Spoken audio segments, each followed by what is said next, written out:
What is going on, guys? So today I want to talk to you guys about why I'm doing summer shredding, and I think it's very important because I don't want the whole reason why I'm doing summer shredding to be a little bit skewed. I mean, it can definitely be skewed and be skewed very easily because it is a fitness competition, a physique competition where you're basically attempting to get as shredded as possible and whatnot. But the caveat to that is that I'm not actually in this thing to necessarily win. Now I will win, but I'm not necessarily gonna win, but how am I trying to say that? Basically what I'm getting at is that I don't plan on relaxing to the point where there's no chance in hell that I'll win, but I also do not want to put my body through unhealthy things. To be honest, doing bodybuilding and physique competitions and stuff like that can be very unhealthy. There's some people that put themselves through such extremes. I think Brandon Harding just came out with a video talking about how he's doing cycles of steroids and stuff for his competition, and he's about to have a heart attack just to fucking win this competition.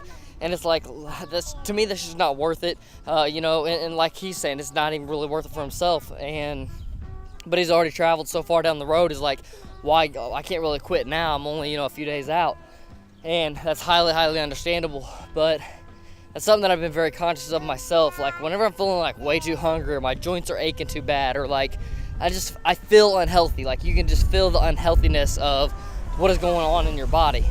Whenever I get to that point where I'm feeling super unhealthy, I just cut back. I'll consume a little bit more calories. I'll do a little bit less workouts, and I'm already bump my stuff down to doing a minimalist style routine, because it's half the time when I'm going to do a workout, I just feel like garbage. I feel like I'm gonna pull a muscle, and I'm probably doing an RP of 6 to 8 or something like that, but almost never anything above that, because I just feel like I'm gonna incur an injury. And I'm definitely not taking my weights as high as I normally would. I might hit a 1 rep max, but I'm definitely not really pushing through to try to hit that 1 rep max multiple times, or not necessarily a 1 rep max, but 1 rep set. So I do a lot of 1 rep set type of workouts for strength building and whatnot. And I think that I'm 5-10 pounds below what I would normally be doing, and it's just not it's not good for building muscle. And I'm just to be honest, I'm to the point where I'm ready to start putting on muscle again, and I'm tired of being in a deficit. And to be honest, it's I'm not wore out about being in a deficit because of the whole eating process and being hungry here and there and whatnot. It's solely because of my workout hindrance, and I'm ready to start making some gains again. And so I'm still pretty young in my fitness journey, so it's I don't have a massive amount of muscle in my body. And I'm 2.5 years into working out and whatnot, and the whole entire probably at least a year and a half of that has been fat loss, and taking fat loss either too slow or doing I'm doing now for this competition. This is gonna be almost 6 months of cutting just for this competition, which means essentially I'm throwing 6 months of gains out the window. Now I probably gained a hair bit, but it may have only been a half a pound, maybe a pound of muscle, if that. And I haven't really been able to focus on my legs, which is something that I really want to focus on. That's something that I definitely want to do, because I haven't. It's something that I have not targeted, and something that is definitely a lagging body part. And I don't want to be that guy that has chicken legs and a decent upper body. I don't mind it too much. I really don't care what other people think. But for myself, when I look at myself in the mirror, I just want to have decent legs. I don't necessarily care that they're big at all, but I just don't want chicken legs. And I need to be able to put more time in a caloric surplus to be able to put on some more muscle and whatnot, and also to not occur an injury. As I was saying, I just really need to get to a point where I can be in more of a caloric surplus, so I can start putting on some more muscle, put on more muscle a little bit more rapidly, and also just the leanness is I think a lot of people struggle with this. Regardless, you're in bulk mode, and then you go into being shredded and whatnot, and sure, the cuts look good and everything, but you just feel so much smaller. You feel kind of frail, and to be honest, it's it feels so unhealthy. And I just feel a big aspect of this is that carrying more body fat in your stomach area versus the rest of your body. So it's my arms are getting pretty shredded, my chest is getting pretty shredded and whatnot, but my friggin' stomach just looks like garbage. My abs look like garbage, and it's I'm definitely to the point where I'm lean enough, my body feels lean enough, like my shoulder joints and stuff like that. My body, like, it almost like it feels like it's leaner than what it is. And I think it just has something to do with the fact that, like, I've never been to a shredded state in my life, and like it's the first time I'm going into a shredded state. So it's just my body just hasn't really adapted to it, and it don't really know. It's just trying to pull, you know, fat from areas that just doesn't have fat, and that's what's causing like so much like shoulder pains. Watch out for the cars, baby. You know, it's not a lot. It's not a lot. Don't get me wrong. Like, it's not like I'm just walking around with shoulder pain all the time, but it's like when I'm in the middle of a workout and I'm getting towards the more fatigue session part of the workout, where I'm doing more like burnout style sets and going to failure and whatnot. I almost can't go to failure whatsoever, and that's something that I don't like. I like to be able to push myself to failure just to know that I've really pushed it to the limits and whatnot. But the main takeaway from this video is I just want people to understand that, like, you know, I'm doing this competition for myself, to push myself, to drive myself, but yet not have the competition drive me, if that makes any sense. I don't want everything that I'm doing to be revolved around this competition, although I do want to take it seriously. It's a weird little like caveat of like, I want to take it super serious. I would love to win. I want to put in as much effort as I can, but yet I'm not going to put in the amount of effort that it takes for me to be like super unhealthy and just like feel like garbage and whatnot. Come on, kiddos. So I definitely don't advise anybody to, like, if you're gonna do competitions and you're gonna do them just like for yourself the way that I'm doing them, don't push yourself so hard that, like, you know, you're gonna cause injuries and you're gonna feel sick, and like you're just doing unhealthy stuff to your body. Like, there's times where, you know, I'm consuming 1,200 calories, so there's days where like maybe I did a workout that day, or I went on a long walk, and, you know, potentially I burned my calories down all the way down to, like, you know, let's say 500 calories or so, where basically like I literally only consume 500 calories if you include all my workouts and stuff. Now it's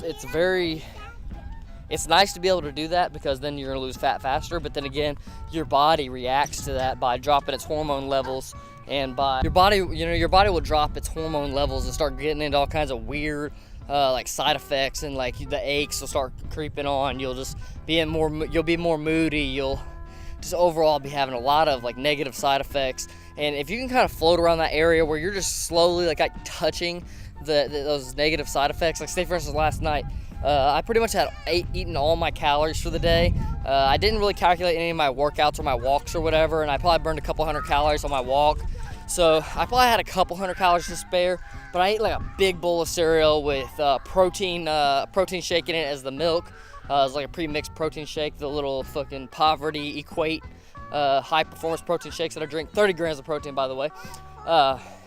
So I went ahead and ate this meal last night, and, you know, it was a total of probably, I'd say, at least 500 calories. So it definitely pushed above my calories for the day and whatnot. But it's something that I'm okay with. It's something that, like, it's like I felt like my body needed it. It isn't like I binge ate and I was like, I just feel super hungry, like I really freaking needed it. And, you know, my energy levels just being like low. I didn't have to because it was like bedtime, but like it was just something I just felt like I needed to do. But like I said, it's something that I needed, and I just felt good about doing it. You know, there's a lot of times where you'll binge eat and you'll feel like garbage for doing it, but there's sometimes also whenever you can feel like your hormones are about to start being really depleted, your body just feels like you really need it.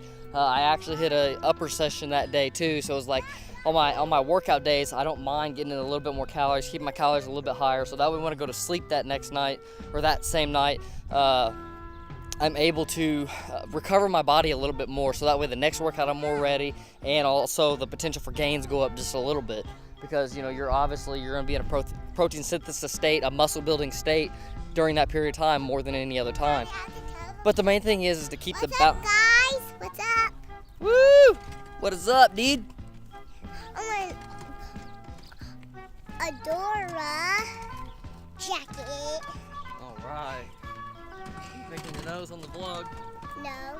I seen you. They all seen you, dude. It came What? It came my mouth right here. Oh, you was itching your mouth? Is that what Yeah. you're doing? Sounds good. Look at Kakapoodle. I don't want to just keep like rambling on about this, but like it's definitely something that you have to judge within yourself and know whether you're just cheating or whether it's something your body really needs. Like today, like I just feel more full. I feel, I probably could have lost a little bit more weight, and that would have been nice and all that. But I want to have something that's more sustainable. Let's go. There you go, big dog. Get it, big dog. Get it. Cross the road. Come on, what are you doing? Man, put that down. You can definitely tell it's a Saturday out. Like, nobody's really out today. There's a few people out, but not very many. And on top of that, it's gloomy. You see? Can you see how gloomy it is? Come on, big dog, you got it? Ram it. Come on, ram it. But yeah, just trust your body and also don't lie to yourself and make yourself, you know, allow yourself to eat foods whenever you know you really shouldn't be eating them. Like, that's a big deal too, because you want to make progress fast enough to really see the results of the progress and feel confident and positive about making progress. But then again, you know, you got to also not kill yourself and get overwhelmed and like just let this whole entire like competition thing or losing weight run your life. Like, to be honest, I would definitely stay in a deficit probably even longer, and I'd probably consume 1,500 calories until like I just flatline for like a month straight. Now, it would kind of suck because I would lose out on some gains, but to be honest, whenever I go back into a bulk session, I'm actually gonna make sure that I'm keeping my diet very similar to how it is now. One of the only differences that I'm gonna do is that I'm gonna really I'm gonna up my calories just a little bit. That's pretty much all I'm gonna do, but I'm gonna try to keep the same routine where like some days I consume more calories, some days I consume less calories, and really like listen to my body through this bulk. I'm gonna try to do it very intuitively, because I'll be honest, through this cut, I've learned even more about my body. I'm more in tune with my body. Come on, dude, what are you doing? What are you doing, dude? So guys, do you think that I'm burning the same amount of calories with them pulling me in the wagon as I am walking? Does it work like that? Does it work like that? Hey, Daddy. I don't think it works like that, does it? It's unfortunate, because this is nice and relaxing. Daddy, What? do you want to get some Coke? This is like being out on a boat in the river or the ocean. What are we getting? Do you want to get some Coke? No, we can't get no Coke, bro. I still don't got a wallet on me, bro. I don't have a wallet on me. I don't have cash on me, dude. Oh, but there's a Coke. Well, you gonna go steal it? Well, what are you gonna do then? We just don't buy none. We just don't buy none. Yeah, we don't buy no Coke. I mean, you got Coke. You're ate up, dude. We have Coke at home. Oh, yeah, that's right. Learn from your daddy, ain't you? Oh, so heavy. But yeah, I think I'm gonna wrap up this video here. By the way, I've been trying to include a lot more walks because I'm trying to enjoy the weather, trying to soak it up as much as possible, trying to get out in the environment to get some exercise in and whatnot and burn off as many calories as possible. Hey, don't go in there, no! But, Good job, guys. You got it figured out, don't you? yeah. Like I said, just trying to get in more exercise and whatnot and do it outdoors because I'm trying to enjoy the weather. And I love walking. I'd much rather be like walking outside than on the treadmill or the elliptical. And to be honest with you guys, like the only advantage of like the elliptical or stair stepper or anything like that, to me it's a little bit easier to burn a little bit more calories faster, just because being able to see that number grow as far as like whenever you're doing your cardiovascular, and like how whenever you like go super intensely, how you just see the calories climb up so quickly, because it's just a lot easier to burn, like say for instance, like 50 to 200 calories on like the stair stepper, elliptical, whatever it is that you'd like to use, and then go like do like a HIIT style training where you know you go hard for a minute and then you relax. So I honestly like to go down there and kind of go hard for a minute. I do most of my stuff steady state on that machine, but you know, not always. I think I'm getting off the topic of this video. Maybe I'll just make that a topic of another video, because I got all kinds of videos to make. Because if you don't know already, we're hiring our videographer full time. He's gonna be at the house grinding with us. Hopefully we get on top of our grinding, because we've been slacking, because we've just been taking advantage of the fact that we have Trevor to help us. And to be honest, it's making us lazy and almost worse with him than without him, at least at this point in time, just because like it's so easy just to forget about things. You're not in there editing the video, so if you're not in there editing the video, you don't remember to build the thumbnail. If you don't remember to build the thumbnail, then when you go to post a video, you have to either build the thumbnail or upload it without a thumbnail. And it's just like, the way YouTube works is like you just can't be successful if you're not uploading thumbnails and optimizing your videos with tags and all this extra bull stuff that goes behind the scenes. There's so much behind the scenes stuff on YouTube that's just ridiculous. It's not a matter of just making videos anymore. And to be honest, I'd like the business side of it more than anything, than like the editing. I mean, I kind of gotten into the editing. Another video, guys. I'm gonna shut up, quit rambling. You're gonna have to hit that cellular button if you want to see more rambles from me. Really appreciate it if y'all stuck around to the end. Also, I need to know, did you see any quality difference in this video? I'm back on the RX100 because the Canon EOS R was dead. So I had to switch up to this RX100.